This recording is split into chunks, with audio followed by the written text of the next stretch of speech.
Hi everyone, welcome to the Light Journal podcast. I'm Jamie Perez. Today I'll be talking about the stories you tell yourself. This is the second episode in the Level Up Your Walk series, so if you haven't already listened to the Earth University episode, you might find it helpful to do so.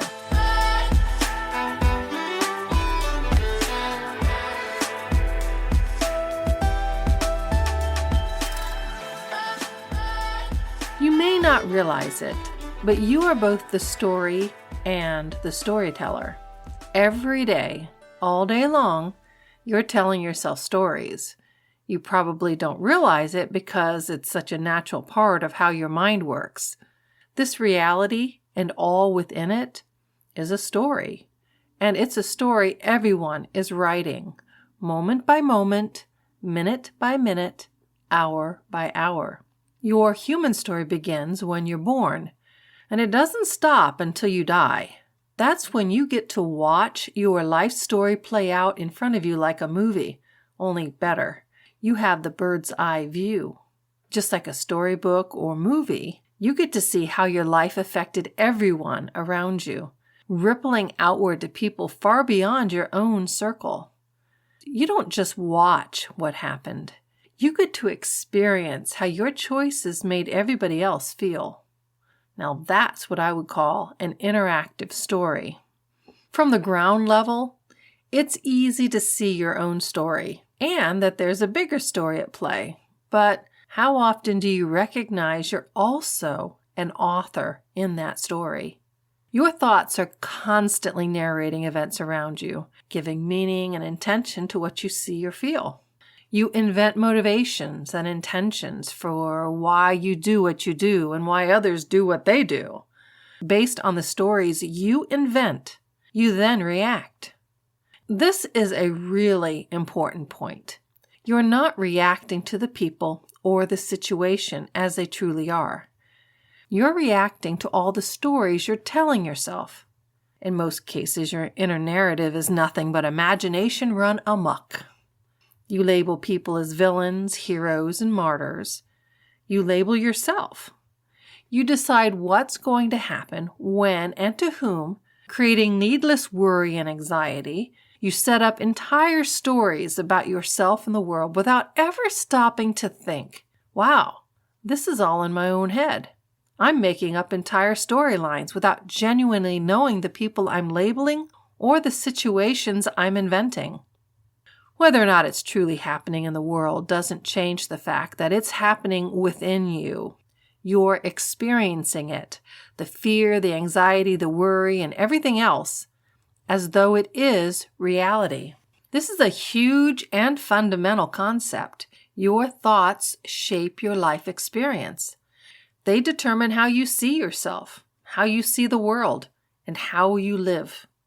Everything revolves around your conscious awareness of who and what you are and the choices you make based on those beliefs. If this much is at stake, don't you think it's crucial we understand the true nature of reality? So what is it? In one word, it's consciousness. Everything is consciousness. Everything is the story of consciousness. Consciousness is the most fundamental aspect of all that is. It pervades the universe. It exists at the most minute subatomic levels. Everything, absolutely all that is composed of subatomic particles that are invisible to the naked eye. When those subatomic particles combine together, they make up our physical reality.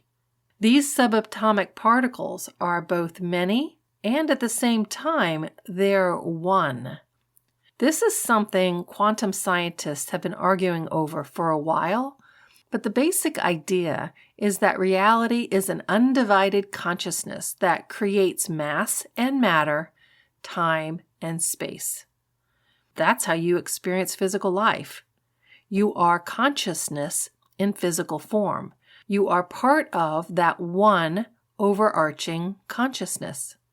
The stories you tell yourself and the stories that play out in the physical world have the exact same impact on you. and potentially on everyone else because of something called quantum entanglement. Your thoughts are energy waves, and they ripple across the mind of that one consciousness.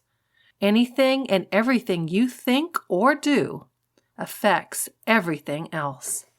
When you incarnate into the physical body, or to put it simply, when you were born, do you realize you never left the spiritual realm?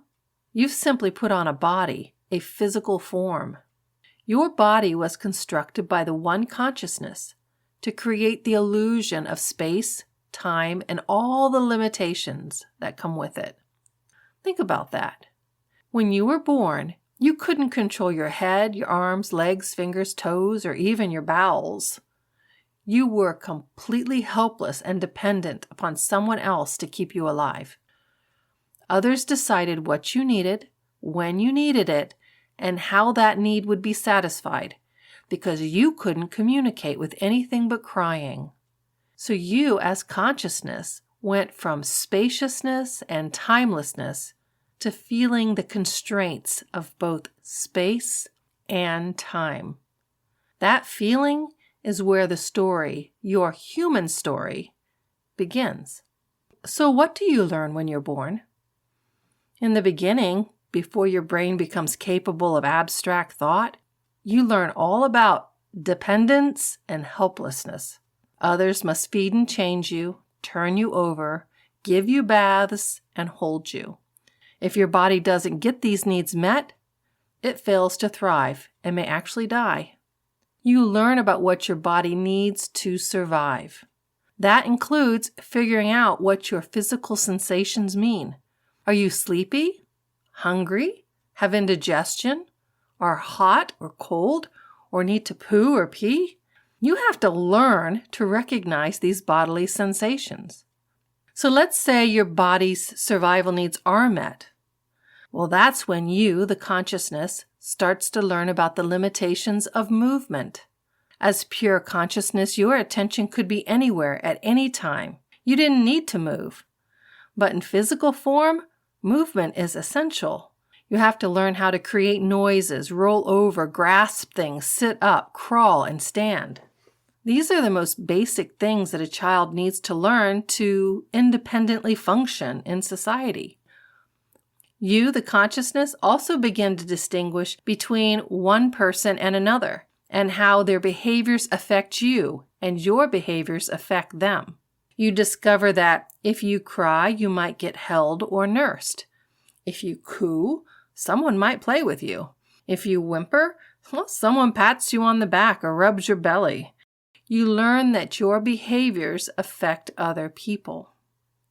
The more you, as pure consciousness, integrate into the body, the less you remember who you truly are. The human mind starts asserting itself as you learn how to communicate. This is a critical time as the consciousness takes a back seat to your emerging human identity, an identity built from the stories that your family, friends, TV, nursery and preschool, and other social media sources tell you about yourself. All these outside sources are the ones who define how you think, what you think, and your sense of self. The stories about you and the world that you're going to tell yourself for most of your life are formed during your childhood.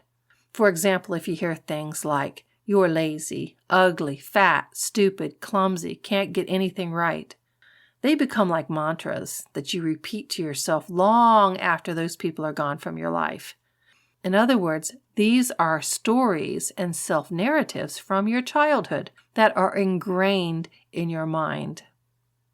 As a child, my dad used to call us kids lazy. If we were reading a book, watching a TV show, or playing a game, he'd yell at us to go do something useful.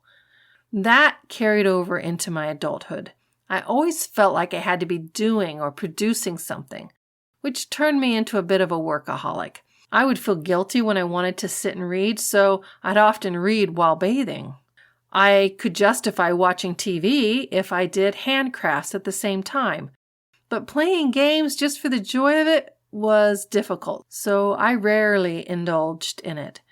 Needless to say, I was highly wound up and stressed. To this day, I have to remind myself that I'm allowed to enjoy myself without producing anything from it. That's the power of the stories we tell ourselves, stories ingrained in us, often from childhood. You are a story being played out by your consciousness, but your human mind is also telling you stories. These are both happening at the same time. Sometimes the stories are working together, but often they're at odds with one another.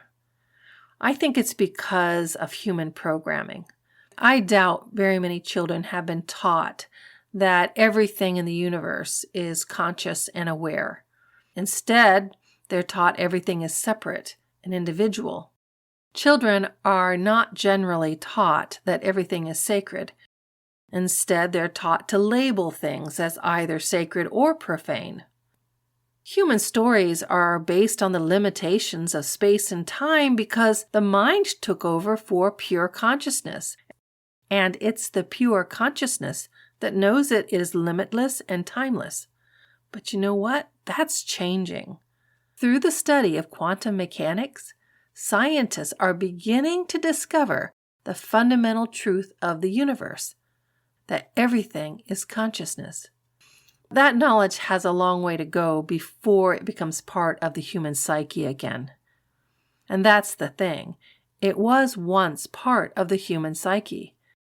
In the ancient past, everyone knew that the one consciousness created everything out of itself, and so that consciousness is flowing in and through all things. You might have heard of these belief systems. They're called animism and pantheism. Animism believes all things are individually sentient. Pantheism believes all things are part of one consciousness, but both believe all things are sacred and everything is part of the one. That's the story you need to be telling yourself every day. You are sacred. You are part of the one consciousness. When your mind says, I can't bear this anymore, or I have no choice but to do this or that, remember what you are. You are consciousness wearing a human bodysuit. Your situation is created by consciousness. Your thoughts are consciousness. Your body is consciousness. Everything you see, do, feel, say, and experience is consciousness. That's the story, the real story, underneath all the stories you've been telling yourself. Yes, everyone here on Earth is experiencing a story that's unique to them. There may be similarities with some other people's stories, but no one's story is exactly the same as anyone else's because the one consciousness wants to experience a variety of things. Your story is part of that variety. When you decided to attend Earth University, you created a life story, your life contract, and it contained learning objectives you wanted to achieve. You also chose helpers to keep you on track. These were spirit guides, ancestors, and light beings that could provide you with essential guidance, influence, and gentle nudges when you needed them. Your unique life story, including the stories you tell yourself, are all part of the challenge you set for yourself in this life. From being helpless and dependent to becoming the person you are today, you've been contributing to the knowledge and wisdom of the one consciousness, contributing to you as part of the one consciousness. This is all a story, and you're in the midst of it. This story is evolving with you.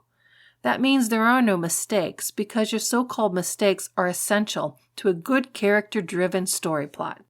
You know what's also essential?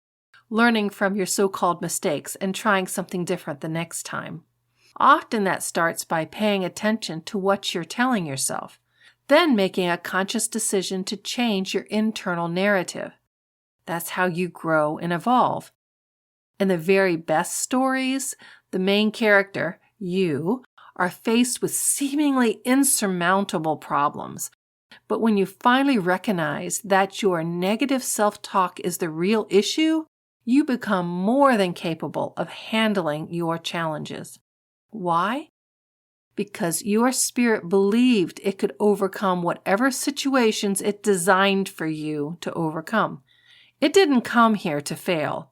It came to learn it is still unlimited and timeless, regardless of the bodysuit it wears in this life. Thanks for listening to the Light Journal podcast. I'm Jamie Perez. If you'd like to learn more about leveling up your spirit walk, or if you'd like to schedule a session with me, you can visit my webpage at thelightjournal.online.